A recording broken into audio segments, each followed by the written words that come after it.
हर हर महादेव मित्रों। आज हम कल्पांतक जीवी परम शैव महर्षि लोमस जी की शिव आराधना की भक्ति के बारे में जानेंगे। प्राचीन काल में एक बड़ा दरिद्र शूद्र था। भूख और प्यास के मारे वह इधर उधर मारा फिरता रहता था। कभी भी उसे पेट भर अन्न नहीं मिलता था। एक समय वह घूमता हुआ एक तीर्थ जलाशय के सन्निकट पहुंचा। उसी के समीप एक शिव मंदिर था। प्यास के मारे उसके प्राण सूखे जा रहे थे, इसलिए वह झटपट उस जलाशय में प्रविष्ट हो गया और जल पीकर स्नान करने लगा। वहाँ स्नान से पवित्र हो उसी में से कमल के मनोहर पुष्प लेकर तथा कमल पत्र में शीतल सुगंधित जल भर करके उसने मंदिर में प्रवेश किया और महादेव जी को स्नान कराकर बड़ी भक्ति भाव से कमल के पुष्प चढ़ाए। संसार में अनेक योनियों में करोड़ों बार जन्म ले लेकर पाप रहित होने पर प्राणी शंकर जी की भक्ति प्राप्त कर सकता है। यदि उसका प्रारब्ध अच्छा होता है तो उसको सब साधन मिल जाते हैं और पूर्ण भाव से जगत के कारणभूत शंकर में उसकी अनन्य भक्ति हो जाती है। प्रारब्धवश उस दरिद्र की भी शिव भक्ति जागृत हो उठी थी और उसी सारंभ की सामग्री भी उसे अनायास प्राप्त हो गई। उसी अदृष्ट प्रेरणावश फिर उसे भगवान श्रीकंठ को साष्टांग प्रणाम किया और शुद्ध हृदय से उनकी स्तुति करके उस दुख से मुक्ति पाने की प्रार्थना की। उसी एक बार की पूजा के प्रभाव से उस शूद्र शरीर का परित्याग करने के अनंतर उसने परम कुलीन ब्राह्मणों के घर में जन्म प्राप्त किया। पूर्व जन्म के शिवार्चन के पुण्य से उसको पिछले जन्म की सब बातों का यथावत ज्ञान रहा। अतएव उस संसार को सर्वथा मिथ्या समझकर उन्होंने प्रारंभ से ही मौन व्रत धारण कर लिया। उनके पिता ने भगवान शंकर की बड़ी कठिन आराधना करके वृद्धावस्था में वही एक पुत्र पाया था, अतः उनका नाम ईशान रखा गया। परंतु जब उस वृद्ध ब्राह्मण ने अपने पुत्रों को गूंगा समझा तो उन्हें दारुण दुख हुआ। अनेक गूंगेपन को दूर करने का निश्चय कर उन्होंने अच्छे अच्छे वैद्यों से अनेक औषधियाँ कराईं, अनेक प्रकार के मंत्र यंत्रों का आश्रय लिया, पर किसी से कुछ लाभ नहीं हुआ।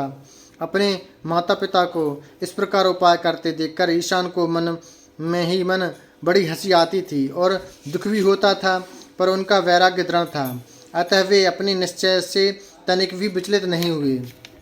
ईशान युवावस्था में रात के समय घर से निकलकर चुपचाप कमल के फूलों से शिवजी का पूजन कराते और घर में आकर सो जाया करते थे। वे अन्न न खाकर केवल फलाहार करते और मनसा वाचा कर्मणा भगवान सदाशिव की आराधना किया करते थे। इस प्रकार आराधना करते करते उन्हें 100 वर्ष व्यतीत हो गए। तब भगवान ने प्रसन्न होकर उन्हें दर्शन दिया। उनके दर्शन पाकर मुक्त कंठ से उनकी स्तुति करते हुए कहने लगा कि हे सदाशिव, हे करुणावरणालय, आप भक्तों की कामना पूर्ण करने में बहुत प्रसन्न होते हैं। थोड़ी सी भी आराधना करने से आप उसे अनंत फल देते हैं। हे भगवान, यदि आप मेरे ऊपर प्रसन्न हैं तो मुझे जरा और मरण से रहित कर दीजिए। आपके कृपा कटाक्ष मात्र से मेरी मनोकामना पूर्ण हो जा सकती है। यह सुनकर भगवान शंभु ने अपनी प्रेममयी वाणी से कहा, हे वत्स, नाम और रूप धारण करने वाले व्यक्ति को जरा और मरण से छुटकारा नहीं मिल सकता। जिसने जन्म लिया है उसको निश्चय मरना होगा, इसलिए जितना चाहो उतना दीर्घ जीवन मैं तुमको दे दूंगा, पर अनंत जीवन प्राप्त करना दुर्लभ है। भगवान के ऐसे वचन सुनकर ईशान ने विनयपूर्वक प्रार्थना की, हे प्रभु, यदि आप मुझे अजर अमर नहीं कर सकते तो कृपा कर यह वरदान दीजिए कि एक कल्प व्यतीत होने पर मेरे शरीर का एक रोम गिरा करे और जब सब रोम गिर जाएं तब मेरा शरीर छूटे। शरीर पात के पश्चात मैं आपका गण बन सकूं। भगवान सदाशिव ने हर्षपूर्वक उसकी प्रार्थना स्वीकार कर ली। वे कैलाश को चले गए।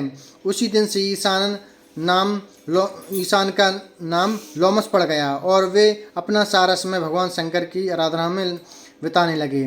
भगवान शंकर की उपासना कर लोमस महर्षि ने इतना दीर्घ जीवन व्यतीत किया जितना कि संसार में किसी को भी नहीं मिला था।